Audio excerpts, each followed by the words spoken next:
Warm up your diaper gravy. It's Film Shake, the 90s Movies podcast. How many times can we say diaper gravy in this episode? I want to count. The best part is I forgot that line was in the film. The film. The quote-unquote film. The film we are discussing here and analyzing in much depth. Baby Geniuses from 1999. I'm Jordan. And this is Nick. And this is episode 58. We've come this far, Nick, only to maybe reach our apex here. The year of our Lord, 1999. Baby Geniuses. Is this our mini boss or the final boss? This might be the final boss because it could possibly take us both out and just stop doing this show forever. It's the greatest year in film in human history. But Baby Geniuses being released in it almost invalidates that statement. This is very much true. We'll get into it. I was going to say about the diaper gravy. How could you forget that line was in the movie? Because they said it like 300 times. It was like their dead horse that they're beating. When you hear my philosophical breakdown of this film, maybe you'll understand. Lord, do we have to go there too? Oh. Did it have to go there is the question you should be asking. I can't help what this film did. Cinema. This piece of cinema. All right. Well, before we get into all that, we have a fallen warrior to take care of. And we normally would have done this at the end of the show because, yes, you did lose and you were punished with Super Babies, Baby Geniuses 2. But tell us about your search for such movie and what you ended up watching. This was a shock. A huge shock. Something I couldn't believe. Super Babies, Baby Geniuses 2 is generally considered to be one of the worst films of all time. When Baby Geniuses was released in 1999, it was considered to be a terrible film and maybe one of the worst ever.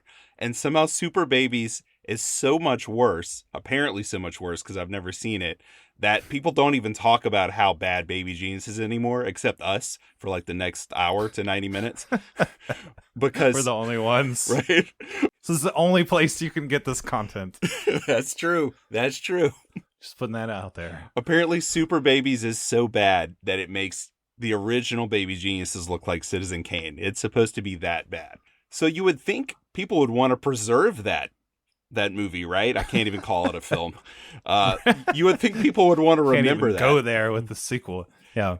That's a whole thing. Like people wanting to enjoy things that are terrible. Like The Room, Tommy Wiseau made bank off of just that very concept. It's just, on one hand, you have a point, and then on the other hand, I'm laughing that we need to preserve this terrible piece of trash. That our culture has come to that place. Yeah, allegedly, because we don't know what it is or how bad it truly is. But yes, right. Our culture has come to this place where somewhere in the Library of Congress, I'm sure they have a copy of Super Babies for such preservation needs. Right. Is it an argument for or against our current society that if you want to watch Super Babies right now, good luck, because it's nowhere. It's not streaming anywhere. It's not on YouTube. It's not on certain other sources that Jordan and I may use from time to time. It's nowhere. And we didn't have a physical copy around. The library doesn't have one. I checked there too. Right. There's almost no way to watch this unless you can get your hands on you actually have to purchase it. You have to purchase a physical copy of Super Babies to watch it, which either fortunately or unfortunately, I did not have time to do in time for this recording. I was going to say, normally we would lament the inaccessibility of any film, but I don't know if we could say that in such a case after watching the first movie. Right. Maybe it's for the good of all mankind, the good of the universe. It may stretch beyond Earth. The Lord reached down and he was like, no, it is not fit for this thing to still exist. I'll leave the first Baby Geniuses, but by God, do we need a sequel? And I should say, too, for our trivia later, the sequels might come into play here because you didn't do your homework like I wanted you to. I was originally going to punish you with the TV episodes of Baby Geniuses turned into the movies. It's like they made a TV series and then turned episodes of those movies into movies that were, I think, never released here. I was debating on punishing you with those films, if you could say such a thing, but you decided to go the Super Babies route, but that might be coming back to bite you. That's all I'm going to say. Oh, no. You're going to ask me a bunch of, as I like to say, dick questions again for trivia, aren't you, Jordan? Because it's the only way that you can take me down. There's surprisingly more dick jokes in this movie than I anticipated, but yeah, we'll see. So all that to say, our Fallen Warrior movie, this episode will not be Super Babies. However, things did work out because we got a new patron that I'm going to shout out right now, Maddie Ross, and she had a recommendation for us. She said, why don't you cover either Prehysteria or Prehysteria 3 as a punishment? And it just really worked out beautifully because Prehysteria is a kid's film, just like Baby Geniuses is supposed to be a kid's film. We'll get into that. I have questions about that. Yeah. I'm not sure like what kind of child it's for, but it's for Baby Geniuses. Right. So if you were looking forward to some Super Babies discussion, apologies. However, I will talk for a moment about 1993's Prehysteria.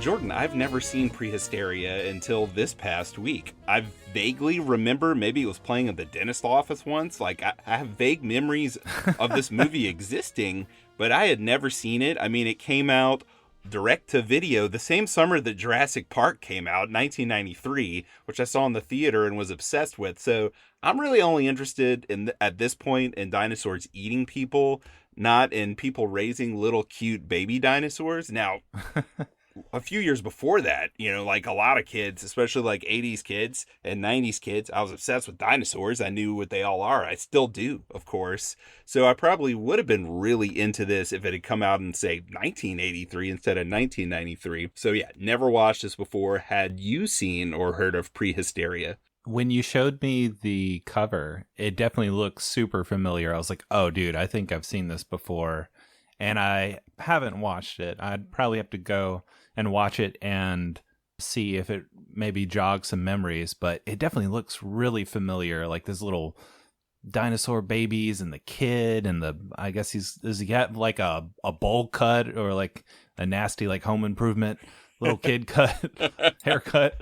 Yes, that's right. It's the same haircut that my sister had and that my wife had. For some reason, my mom and my mother-in-law both punished their daughters with this horrible haircut that Austin O'Brien has, of course, from Last Action Hero, which, you know what, you might be hearing us talk about that movie later this year. Is he the kid in this movie? Okay. He's the kid, yeah. Even that, like, makes me feel like I've seen this even more, because I can picture his face from Last Action Hero, but, like, talking to little baby dinosaur, so I'm definitely have to go track this down. I did not watch it because, in a rare occasion, I was not punished with a Fallen Warrior review movie. So I just used my sweet time making cassette tapes, listening to punk rock instead of watching terrible movies for once. I shall remind our listeners that one of your questions from the last episode was literally, at what minute and second mark does the alligator make its appearance in this Hallmark Channel original film? Hey, and you know what? I feel like you still bombed that question on purpose. I'm just putting that out there. I feel like you instinctually knew the answer, and you're just like, oh, I'm going to guess wrong because I want to lose. So don't tell me it's not true. I did. That's awesome. I never truly win. You just always just baby me like a baby dumbass. Baby dumbass. We'll talk about that. We'll talk about that too. Yeah, it was clear to a few of our listeners that I bombed that on purpose. But you know what? I did technically miss it and lose. All right, so tell us about Prehysteria. I could sum this up pretty quickly. So first of all, Jordan, do you remember Austin O'Brien being obsessed with Elvis and impersonating Elvis throughout the entire film, Prehysteria? Does that sound familiar? I thought you were about to say in Last Action Hero, but maybe these two movies are just blending in my mind now. Is Prehysteria one of the movies in Last Action Hero? Oh, wow. Okay. Yeah. You're taking me on a trip here, man. I don't know. I was on some bad acid when I watched both these movies back when I was 10. Oh, man. Yeah, well, let me take you back, way back to the prehistoric years of 1993 when this was released by Paramount Home Video.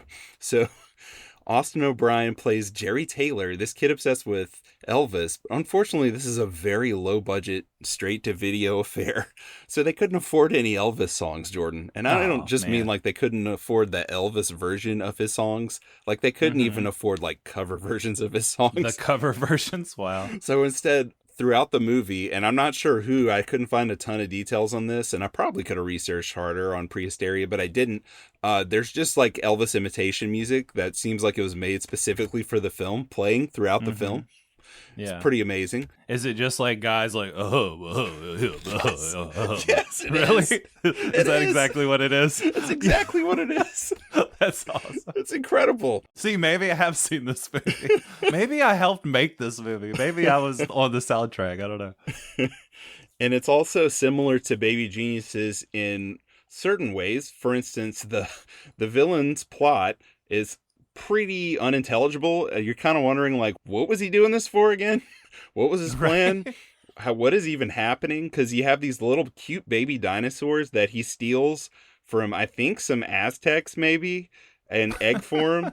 And they point out, like, when he's stealing them, it's like, oh, these eggs are kind of small. I guess these little baby dinosaurs are just like dinosaurs that aren't going to grow. They're just going to stay really cute and really animatronic. For the purposes of the film, right. So this guy steals these eggs from the Aztecs, and then this family, Austin O'Brien's family, I'm just going to call him, how about I just call him the Last Action Hero kid? So the Last Action Hero kid, his mom has died, and he lives with his dad, who's a raisin farmer, and his sister on like this big ranch in the middle of rural California. And they go to sell some fossils to the fossil store where a supermodel works that is, you just know is going to end up with his dad. Colleen Morris, that plays the employee that works at the fossil store. Basically, if you just Google, like, what does a 90s supermodel look like? It would just be a picture of her. That's what it looks like. But she's working at this fossil store for some reason, being abused by her boss, Rico Sarno, who's played by Stephen Lee, who's just really amazing in this. He just sounds like he's ad-libbing the whole time. He's doing like stereotypical, angry, rude 90s Italian man, which is pretty incredible. And he steals these eggs. He brings them back to the fossil store. Last Action Hero kid's family accidentally steals them because his dog, he has this cute golden retriever, accidentally switches the lunch boxes that their picnic lunch was in and that the dinosaur eggs were in, and brings them home. Wow, that sounds really familiar. Oh, okay. All right. Well, how about this? We're onto something here. Yeah.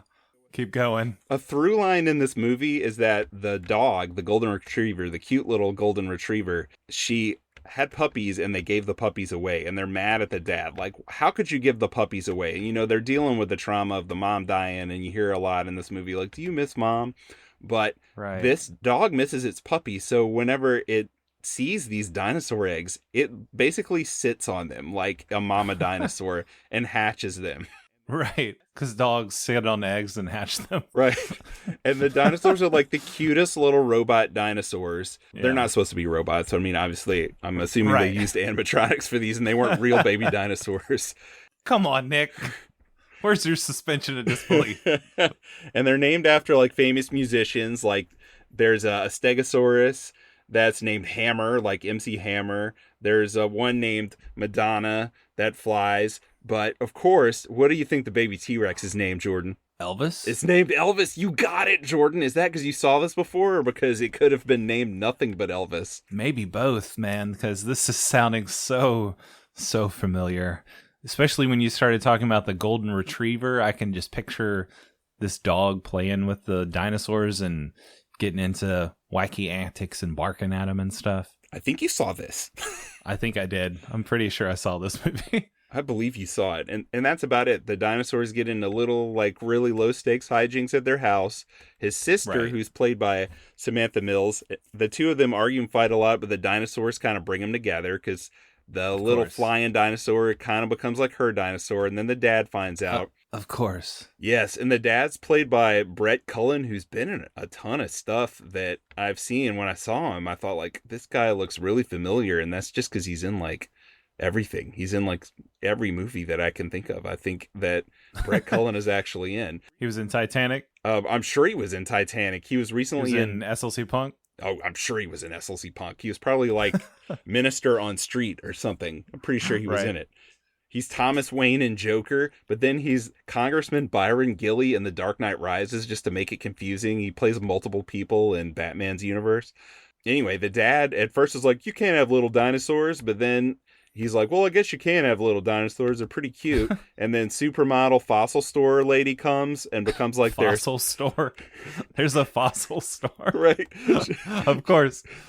And she becomes like their stepmom, and everything is great. They have like a little greenhouse with baby dinosaurs and supermodel stepmom. Wouldn't the fossil store be kind of traumatic for the baby dinosaurs, though? It'd be like, here's all your dead parents and their bones. Well, Jordan, that's why this is a sweet little kids movie. They never see it because when they're there, they're in their eggs still. They don't hatch until they get to the farmstead. Phew, I'm relieved. I'm much relieved. Yes, you can rest easy tonight.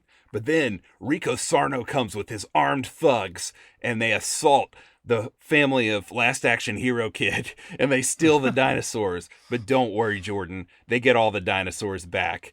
The end. Oh. Or is it? There's a sequel, and this movie ends on a cliffhanger. So, Oh, no. Oh, man. I'm definitely going to have to go and watch this now, and I feel like maybe I did end up getting punished anyway with watching our main review movie here and missed out on some sweet 90s nostalgia with Prehysteria. So I'm kind of bummed that you got to watch this and I didn't. And I just got to watch the terrible 1999 movie we're about to talk about. right.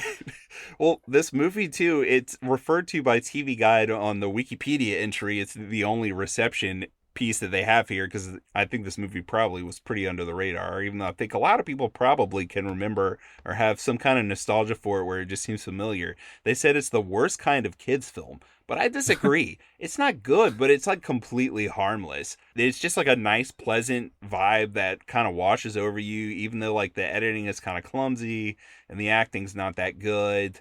And it's obviously very low budget, and it has like, you know, a really cheap like synth keyboard soundtrack. There's just still something about it. Even the fake Elvis music, just the way everyone looks, the kind of trapper keeper aesthetic. Like I was fine with it. I'll give it a 5 out of 10. Trapper keeper aesthetic. I actually have a trapper keeper still from the 90s that has a brontosaurus busting through a movie theater screen into an audience.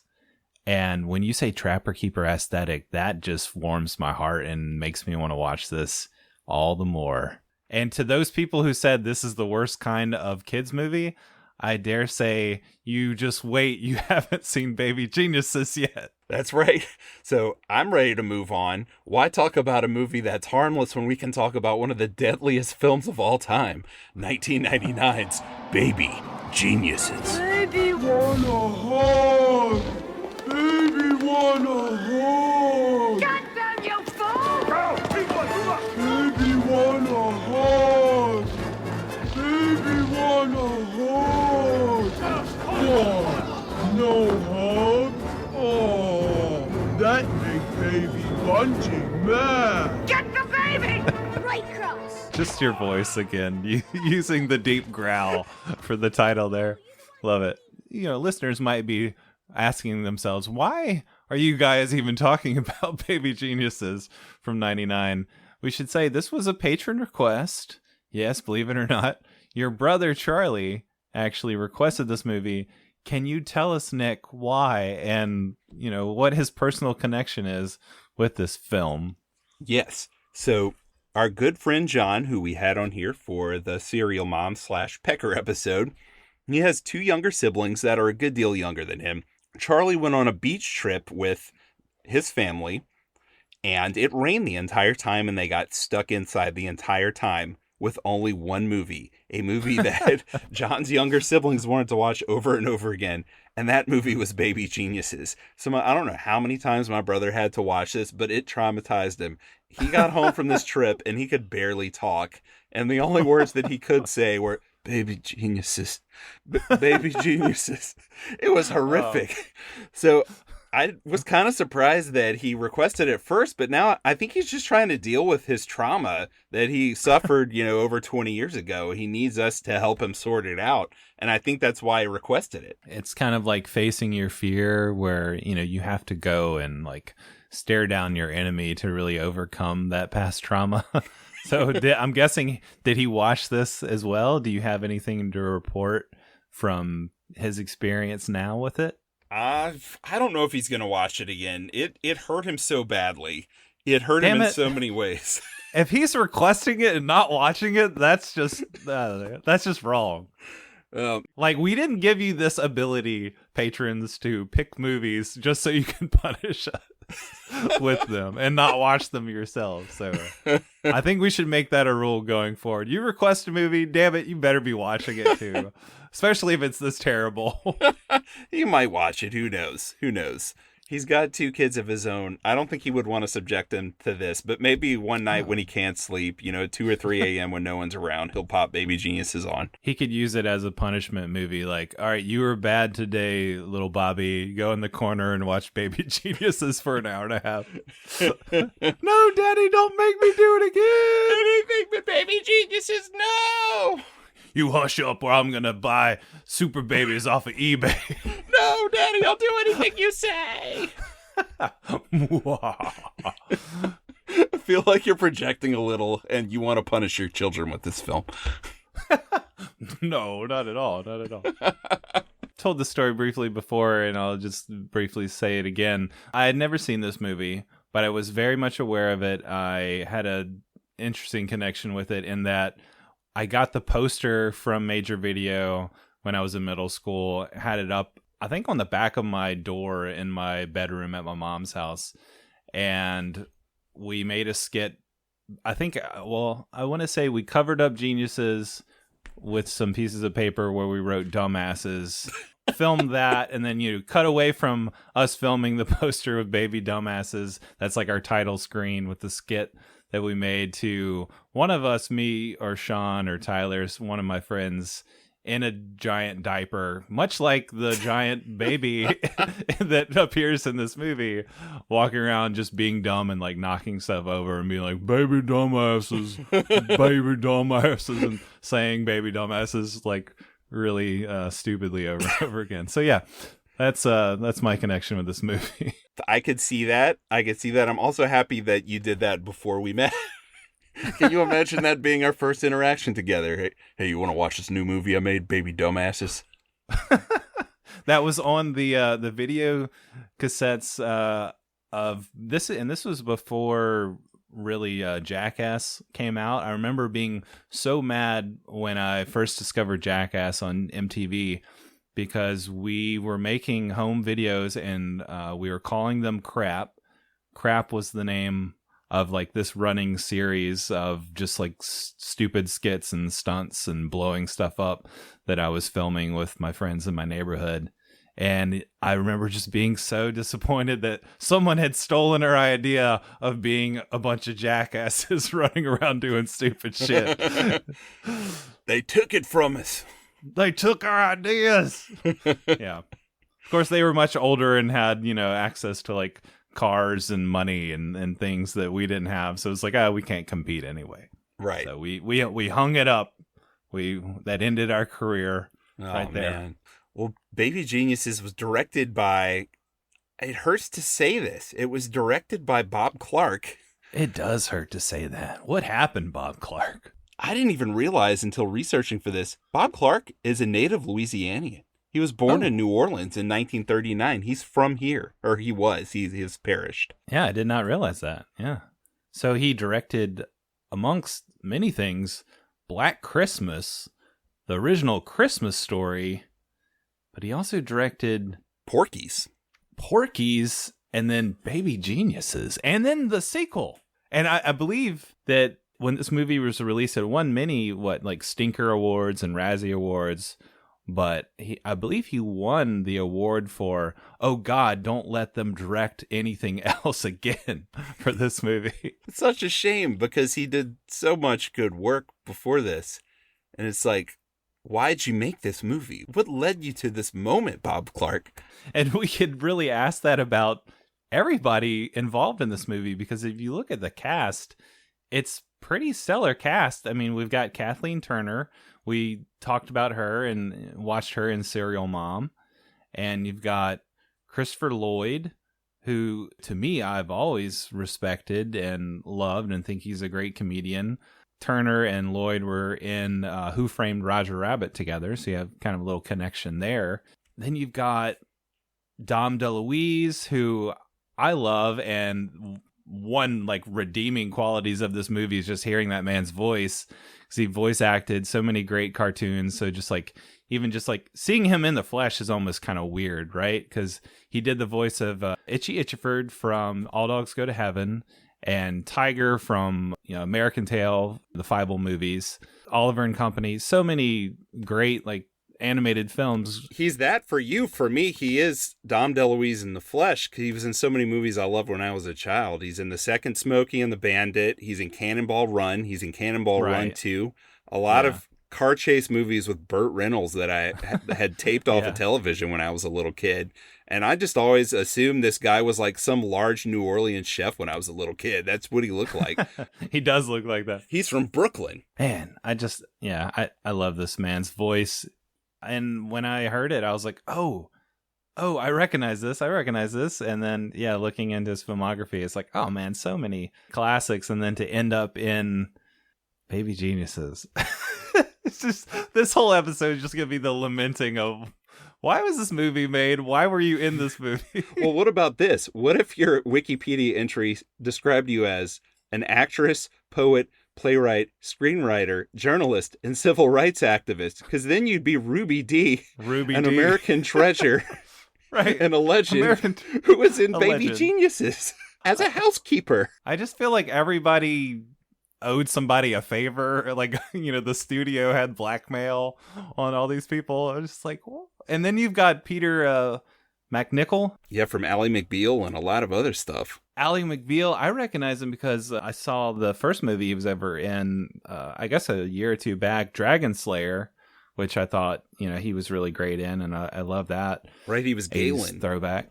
Yeah, he was the main guy. Really liked seeing him here, other than the fact that this is a terrible movie. But it's just everybody here is I really respect and like their work. Talking about the cast, I definitely had a 90s flashback. We're talking about with Prehysteria, trying to remember if I'd seen that movie.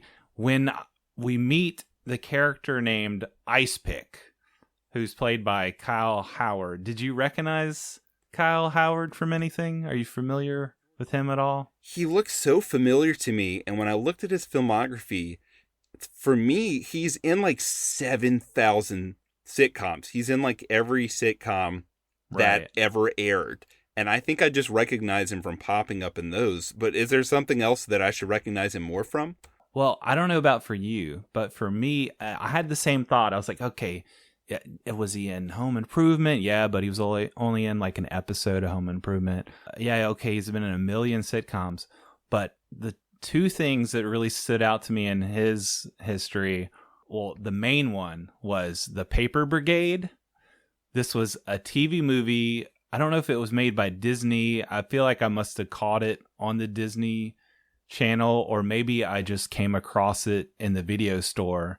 But he's the star of this early 90s, just little low budget TV movie where, he's the new kid in town. He's from New York, but he's in a small town. And these cool kids want to give him tickets to this concert. And he's crushing on the hot girl, but he needs to make some money. So he has to join up with all these nerds and do a paper route. But they end up fighting the bullies in the neighborhood and at school. and he has to like, they create all like these booby traps, and there's like the tree house, and all these like cool like wacky like inventions and stuff. That's how I remember it in my mind, at least. And it just has that very like early 90s flavor to it. Like even watching the trailer, it almost sounds like Honey, I Shrunk the Kids Part 2 or something. That would have been the other Honey, I Shrunk the Kids movies, but you know what I mean? That kind of just like whimsical, like goofy, light on his feet music. And he's definitely got the bowl cut, the nasty haircut that we were talking about, the Home Improvement cut. I just remember loving this movie when I was a kid and watching it over and over and over again. And I was like, where's that guy from? It's like, oh yeah, the Paper Brigade. So that brought me back, and I was like, oh, I've got to watch that again at some point. I've never heard of the Paper Brigade. Yeah, I don't feel like many people did. Like I remember just kind of stumbling upon it somehow. None of my friends knew what it was or like had seen it. It's just like one of those things that was special to me and maybe a few others. How about this phrase, though? Does this ring any bells? Think innocent. Think helpless. Think again. That's the tagline for Baby Geniuses. It was on that poster in my room. Oh, Baby Geniuses. Look, this movie sucks. Everyone knows that it sucks. What, 2.5 out of 10? 2.5 out of 10, Nick, on IMDb. Charlie, you knew what you were doing. Maybe there's something deeper here we need to look at. Maybe there's something deeper that we don't understand. I mean, obviously, we're not going to go plot by plot on Baby Geniuses. We're not. Or maybe we are. Do you want to go plot by plot? No, dear Lord. I don't even know if I could. Do you think you could sum up what the basic story of this is?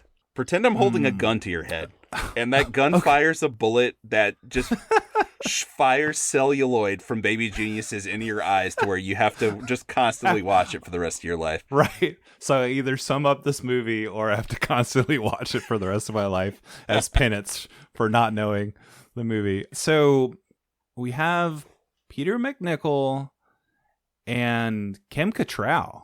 We didn't mention her. She's in this. Oh, I was about to talk about her a little bit later. Oh, yeah, talk about her. Yeah. No, I don't know exactly what they're doing, but they have a house filled with children. They're doing some sort of research, and this whole movie, as dumb and as stupid as the execution is, I will say that the premise is at least unique, if not complicated and complexing to some degrees, where I'm like, I don't think I've ever seen a movie like Baby Geniuses.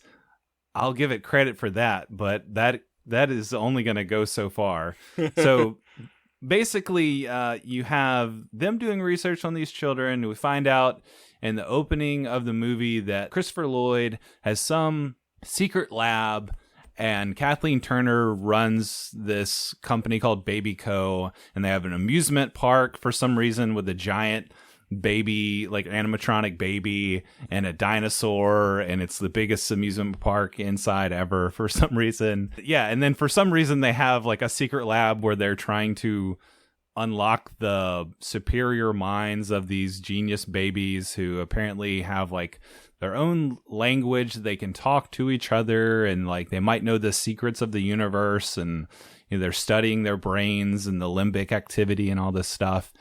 And again, asking, who is this movie for? Because it goes into like some pseudo-scientific like explanations of all this stuff, that all this research they're doing on these babies. And I'm just like, what like 6-year-old or 10-year-old is watching this and enjoying this or like wanting this at all? But then all that is mixed with like these hijinks with the babies. They, one of them, the main baby named Sly, is escaping from the secret lab for some reason because he doesn't want to be there.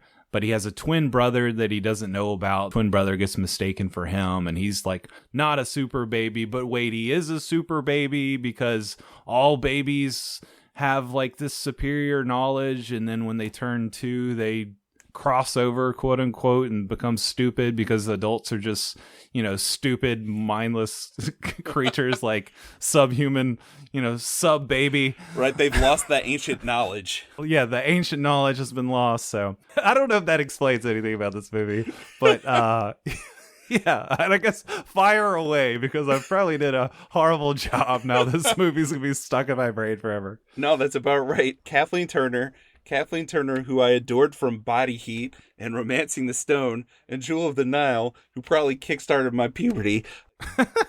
And it's still going on, as you can hear by my voice cracking. Right, I was like, did your voice just crack when you said that? That's how much she had an effect on me. She's bringing you back, yeah. I can't even say her name without my voice cracking. That's awesome. She plays Dr. Elena Kinder here. Kinder, children. She's the one that's obsessed with unlocking the secrets in these babies. And the whole thing is, baby Sylvester, and they use triplets for these movies to play these twins.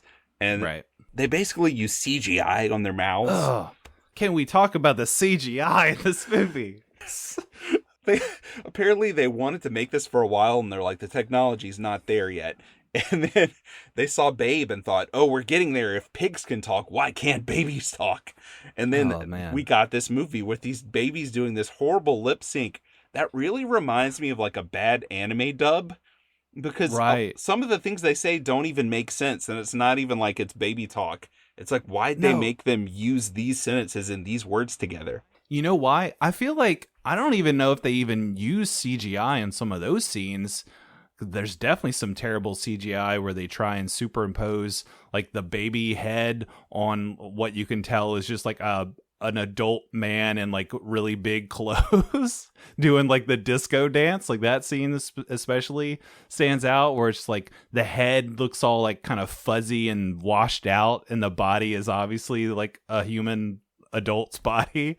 But with the lip syncing, I almost feel like they must have just sat around and filmed these 6-year-olds that are trying to pass for babies, just like talk and move their mouths.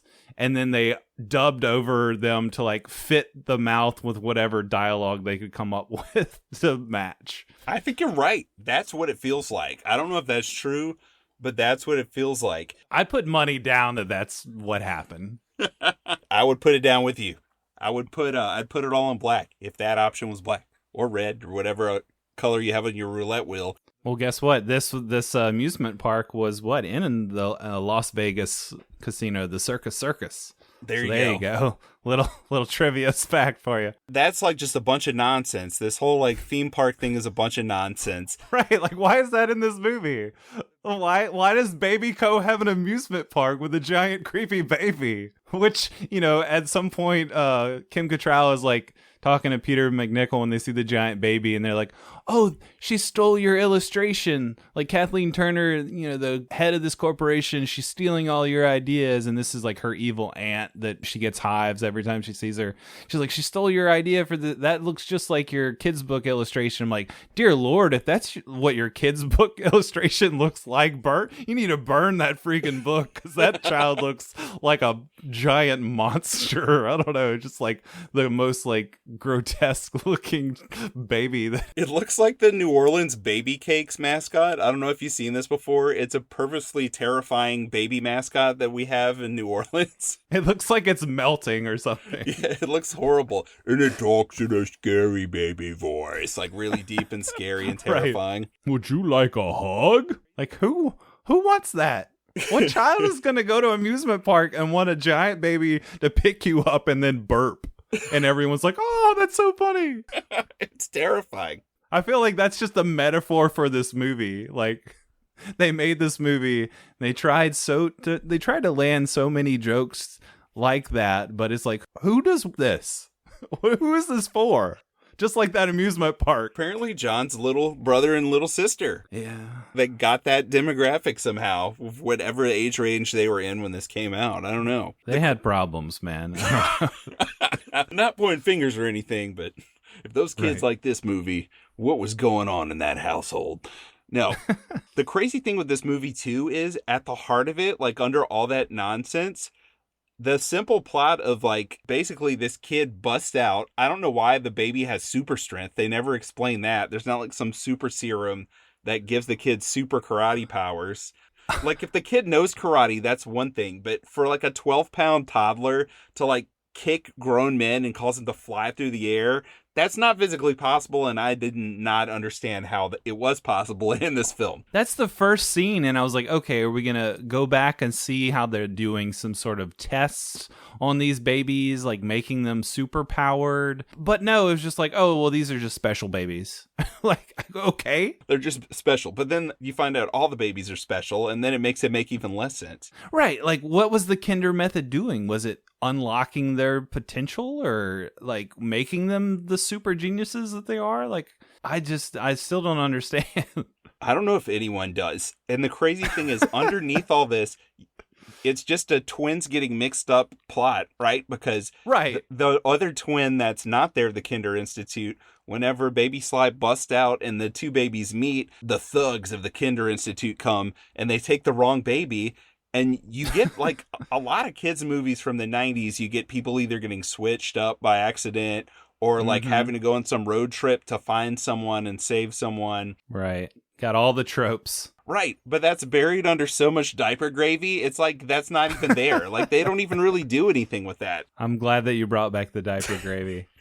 And, okay, so we try to be positive here, and I feel like we've been negative this whole time. So I'm gonna try and find some good in this movie, or at least a moment that I enjoyed.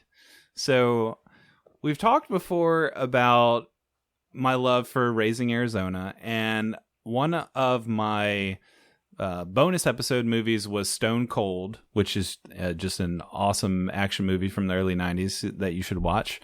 But Sam McMurray is in this movie as Goon Bob, and he's in both of those movies. He's in Stone Cold and Raising Arizona. I mean, he's probably most recognized as like the brother-in-law, I believe, in Raising Arizona, who's like got all the kids and he's really annoying. And Nick Cage just hates his character. I think he ends up punching him in the face and giving him a broken nose or a black eye. But Sam McMurray plays one of the goons here, and he's the goon, if you remember, where he's going up the stairs and the baby Sly is at the top with like a ski on the stairs. And Sam McMurray, I feel like he's just got, like, amidst all the like really terrible, not funny jokes in this movie and the bad like comedic timing and everything, like there's something about him and his presence that is always like really charming and funny to me, just the way he carries himself, the way he delivers the lines.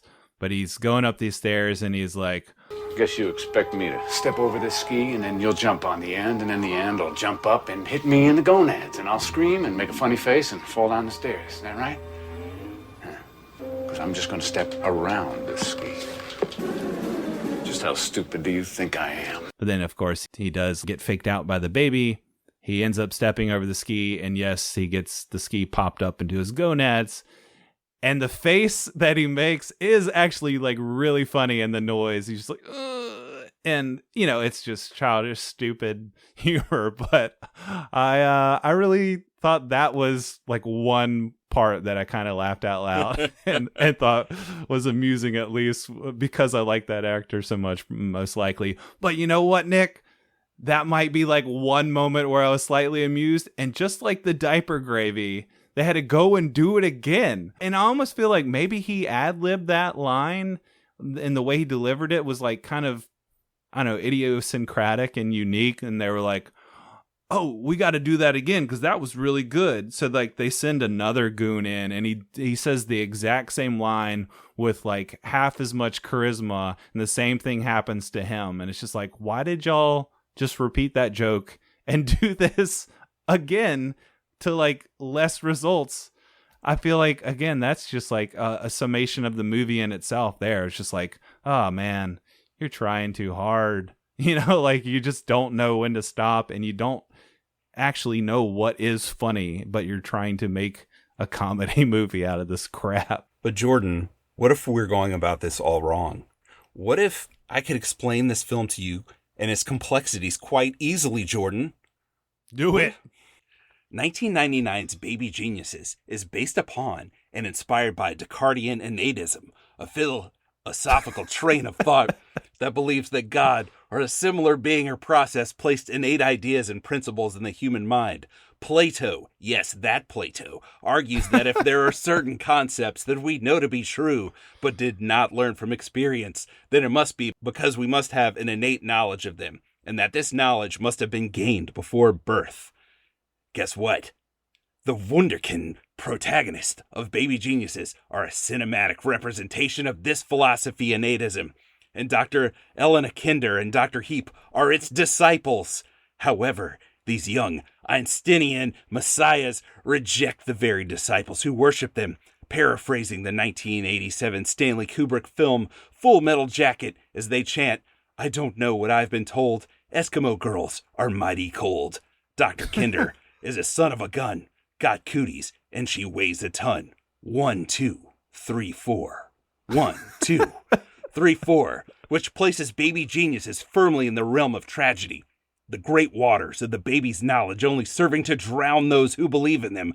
Spider gods who cannot be understood by the mere mortals whose exploitation of them is simply a clumsy grasp to understand that which they venerate. Either that or this baby movie is so bad it just defies explanation. It can only be one of those two things. Did you say spider gods? Yeah, the babies. Spider gods? Yeah, they can't be understood. It's like you look up at it and it makes no sense to you. It's just this horrible, horrific thing that you can't comprehend. And that just seems like it's punishing you and hurting you. That's what these babies are to Dr. Kinder and Dr. Heap, who are their disciples. They just want to learn from the babies, but the babies just punish them. Is that like a Lovecraftian term? I'm not familiar with spider gods. I first heard that from Ingmar Bergman. Okay. The Spider trilogy, or I know he's got a movie with a spider on it, at least. Right, Winterlight is in that trilogy, and I'm sure that the makers of Baby Genius has studied those films by Ingmar Bergman to a T, every second, again and again, through a glass darkly, again and again and again, to get these babies just right. Right. I mean, that's apparent, the influence of Bergman is apparent. That's why the first cut was in black and white. And it was just the baby, like, putting a hand on a screen and looking in a mirror. That's right. Staring deeply into a room. Well, I do like how you bring up the nativism and the philosophy there of, like, what the movie brings to the table as far as, there's this deep knowledge that you have from birth that's just innately that you're born with, that you lose at some point. You lose that ancient language as you grow, and there's like some hidden mystery of the universe, like, locked in the human brain. I think all that is actually interesting, and again, I give the movie props for, like, a kid's movie from the 90s. Any props for, like, going there and bringing that kind of stuff to the table, but it's just so sloppily and stupidly executed that anything good it has going for, or unique that it has going for it, it just falls so flat. I can't say it's like a disappointment, like, oh, this could have been good. Like, I will say I watched the first few seconds of this thinking maybe this will be at least amusing or like entertaining in a 90s kid movie throwback sort of way. But I think by the third time they mentioned diaper gravy, I was just out. I was just like, oh God. And then the CGI, like, green screen effects or whatever they had going on with the baby faces on the bodies doing things that babies can't do. I don't know. I couldn't go for it, man. And just to give my star rating here, I don't know if I've gone this low on any film on this podcast, but I'm giving it a half star. I'm giving it 0.5 out of 5. Jordan, I have to take umbrage with you right now. And it's not for that score. It's because you said nativism. Jordan, nativists hold that innate beliefs are in some way genetically programmed in our mind. And I am saying this film exists on a spiritual plane where the secrets these babies learn were spiritually. These aren't things that are genetically programmed. So nativism is a modern view rooted in innatism, Jordan, but it's not quite innatism. But close, very close. They're almost synonymous. Very close there. I just have to draw the line. I got my philosophies mixed up, Mr. College. I'm sorry. Yeah, I give this a 0 out of 10. It's god awful. It's Nice. one of the worst movies I've ever seen. If Super Babies is worse than this, I don't ever even want to see one single second of that film because this was so bad. If I did have to say one real thing about it that I think was good, it's the score by Paul Zaza, which we're kind of joking about the guy's name, but he scored like all the other Clark movies. Like he did the score for A Christmas Story, which is really iconic. I know almost every note of that score. And there are some dumb like babies walking doo-doo-doo xylophone like sounds in here. But the scene at the end of the movie where the two twins reunite, he plays like this really beautiful symphonic piece that if this movie wasn't totally incompetent and awful and like a sin against the very art of film, that moment would hit. Like even in just a mediocre, terrible children's movie. Is that when the one baby like reaches up into the air and the other one like sees him on the TV and touches his hand to the TV? I'm thinking about when they finally do meet at the end, and I think they do put their hands together, and this beautiful little piece of music plays. It's just gorgeous, but it's like, this movie is so bad that this beautiful music makes this moment even worse. Like, again, if it was just a merely incompetent, mediocre film, then that music would have elevated it. But because this movie is just about as bad as a movie can be, it makes it worse. The score, which by the way, it does not like exist in like a purchasable form or like a downloadable form. I'm gonna have to make you a cassette, man. I'm just gonna go and like record some of the score off of the actual movie, just piece it together for you. And you know, I know you need this in your collection. Right. Even though we gave our scores already, but since I was talking about Kathleen Turner and my voice cracked earlier, I also have to say this.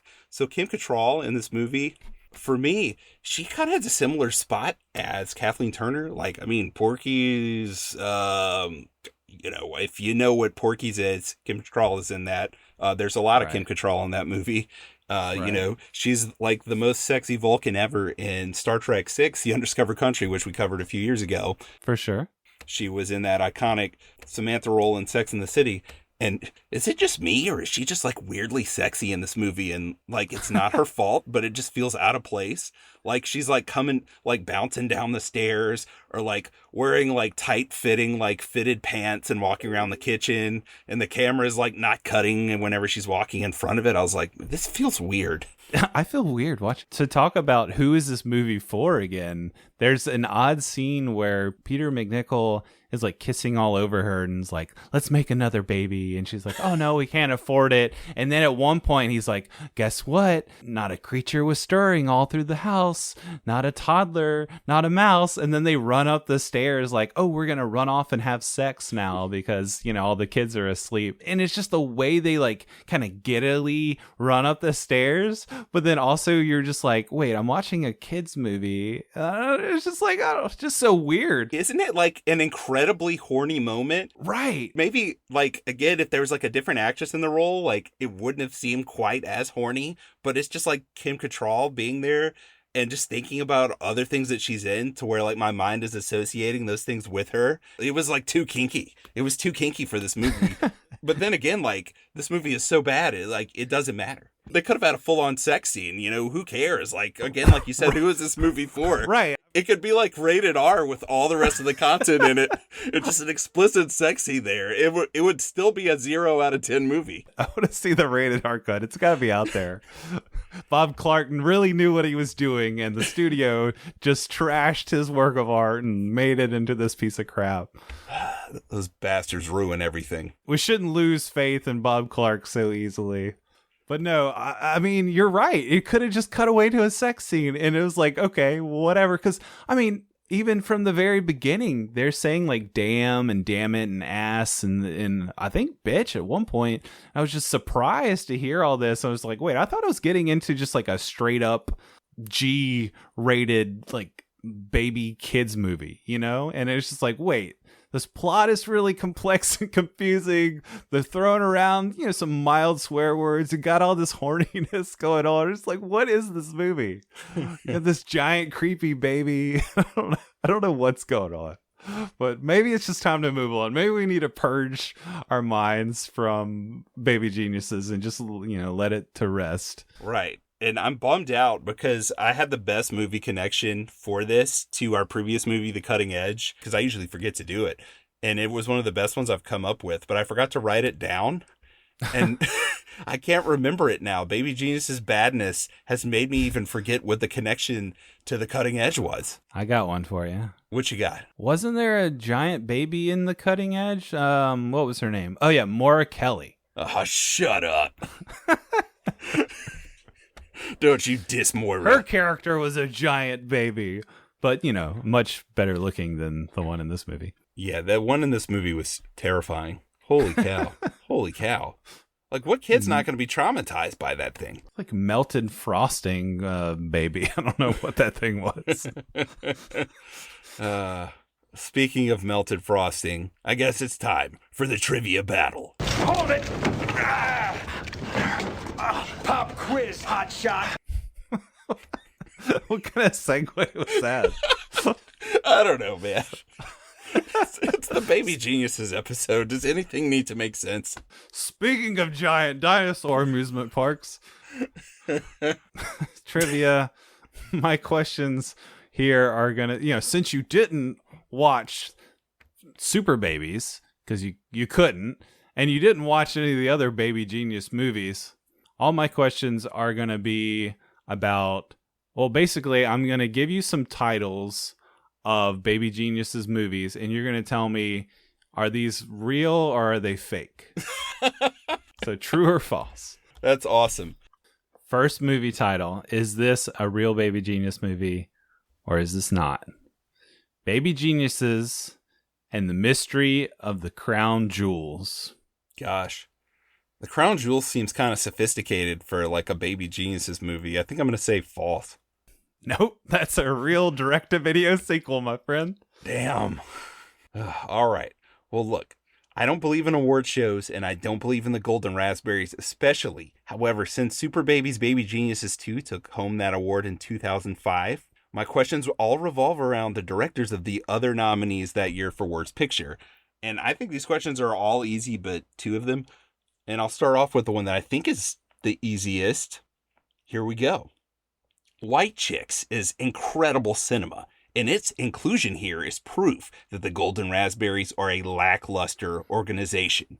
Well, who directed White Chicks? Was it A, Damon Wayans, B, Keenan Ivory Wayans, C, Marlon and Sean Wayans, or D, Tim Meadows? Is it Marlon and Sean? No, it's Keenan Ivory, man. Ah, man. I thought it was like the two of them together, but yeah. They star in it, but you got to get directions from the patriarch of the family, man. Keenan Ivory.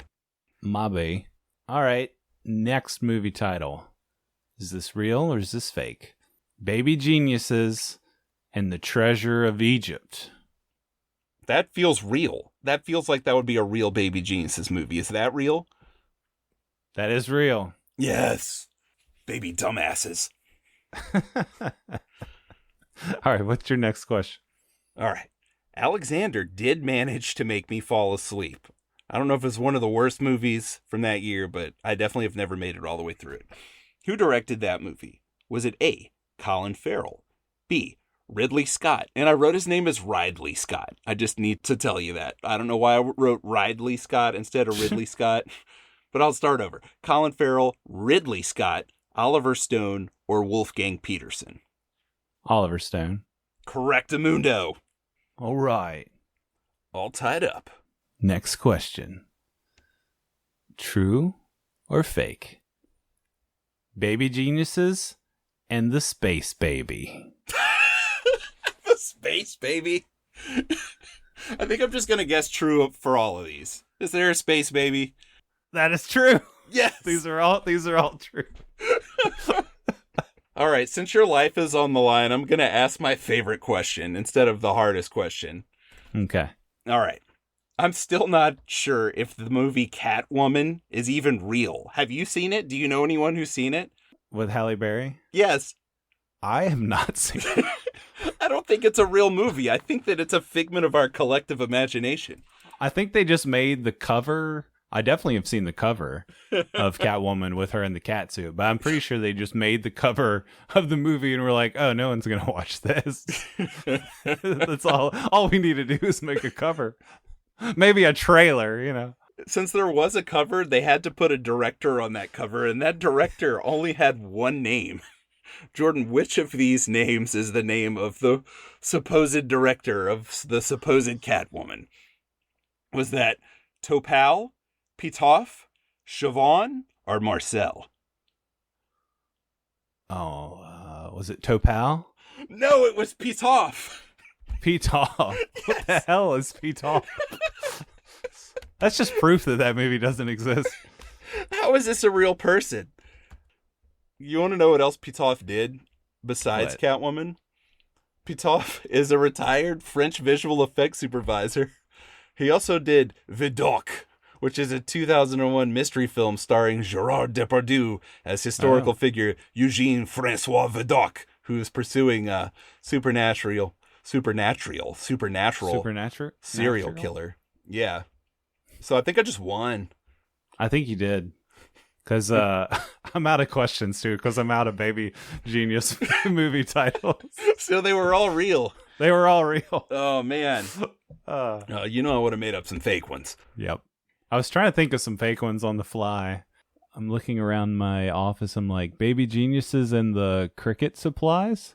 Baby Geniuses and the workflow invoices? Well, if you said and the diaper gravy, I mean, I wouldn't have known if that was true or false. Baby Geniuses and the Diaper Gravy, starring Christopher Lloyd as the baby. Oh, well, it's that time of year again. We're coming up on March by the time that you hear this episode, which means our next episode is our yearly St. Patrick's Day episode. And you may be thinking, man, I love you guys so much. You're the best. But the last few movies you covered, I didn't really know a lot about. And while I'll always listen to Film Shake, could you please talk about a movie that I'm well versed in this time? Well, we're going to do that. Our next episode is a request by, I guess I should say, my favorite patron, because it's my mother. She requested The Fugitive, starring Harrison Ford. It's been too long since I watched it. It's another 1993 film, just like Prehysteria, except way awesomer. Hopefully. I don't know. What if I watch it this time and I'm like, wait, this sucks? I mean, You're no gonna way, love it. But... It's a great film. I just watched it 6 months ago or something. Oh, sweet. Working as a St. Patrick's Day film because it has that famous sequence. There's a chase scene on St. Patrick's Day during the parade, which as a kid watching this movie, the fact that they dyed the river in Chicago green for St. Patrick's Day totally blew my mind. It still blows my mind. I'd love to be down there for St. Patrick's Day at some point. I don't know if this will be as good as our Leprechaun movie, Lost in Space, but I'm willing to give it a shot. Speaking of that, we have to follow tradition here too. Another Leprechaun movie? We have to tie a Leprechaun movie up to this. And it makes no sense for us to punish one of us with the first Leprechaun movie, because that's maybe a classic. I don't know. Maybe Which it's I not. still have not seen. Right? I've seen Leprechaun 4. I've seen Leprechaun in the Hood. What am I going to watch now? Yeah, exactly. We shouldn't go in any kind of order here. The only thing that makes sense is if the punishment movie for the next episode is Leprechaun 2. All right. I'll do it. I'll just watch all these in reverse order. I'm going to watch it too. I can't resist. I have to watch it. All right. Well, thank you guys for listening. Next time, Leprechaun 2 and The Fugitive. A perfect pair. We'll be talking about The Fugitive far more. I promise. I don't know about that. Come on. Leprechaun 2's got some surprises, I'm sure.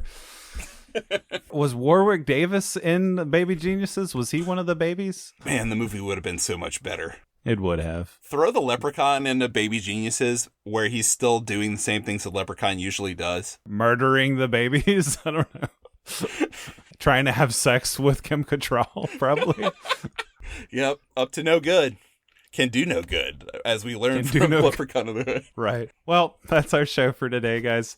You can reach out to us on social media at 90s Movies Pod. You can email us at filmshakepodcast@gmail.com.